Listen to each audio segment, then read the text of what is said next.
Let's take a look at some data, some real life data. This is from Major League Baseball. You can see Justin Verlander's strikeouts for the year 2012.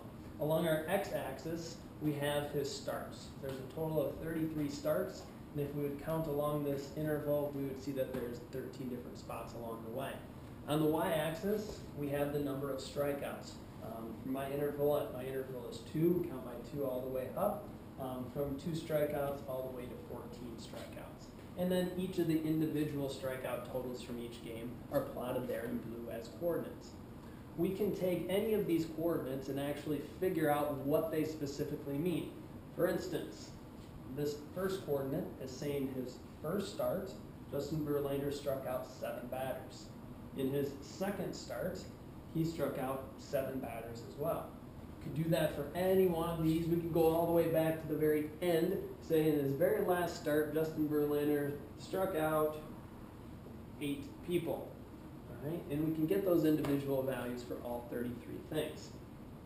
We can get a good pattern, a good sense of how Justin Verlander did in 2012 by taking a look at where these things are kind of grouping together. You can see there are a few values that are a little bit lower. There are a few values that are a little bit higher. But the majority of his strikeouts kind of happen in this range.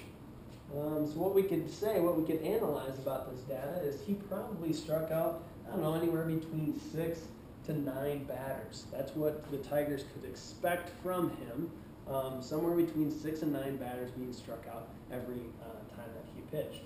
We can say, well, what's the minimum number of batters that he struck out? Well, we go to the bottom of our graph and we notice, well, this is 4, 4, and 4. It looks like 4 batters is his minimum. His maximum, just go to the top, and we notice one game he struck out 14 batters in that game. All sorts of analysis that we can make with this. One thing to keep in mind is, well, do we connect these points? Do we take a marker and do we connect every single value, right, showing that pattern? I know some of you like to see that line in there because it helps you see the pattern a little bit better. In this case, we don't want to. There's 2 reasons for that. One is there's nothing happening in between our starts. He's not striking out any batters between the end of the first game and the start of the second game. That's why we're not going to connect here. He's not striking out anybody from the time he leaves the ballpark until the next time he comes to the ballpark. That doesn't make any sense, and connecting it would be saying that. The second reason is, think about our strikeouts. He's not going to strike out 7.5 batters. He's not going to strike out 8 3/4 of a batter until he gets to his next start, where he struck out 9. Yes, there's an 8 in between here, but there's not an 8.1 or an 8.2 or an 8.3. So we don't want to be able to connect these points for both of those reasons.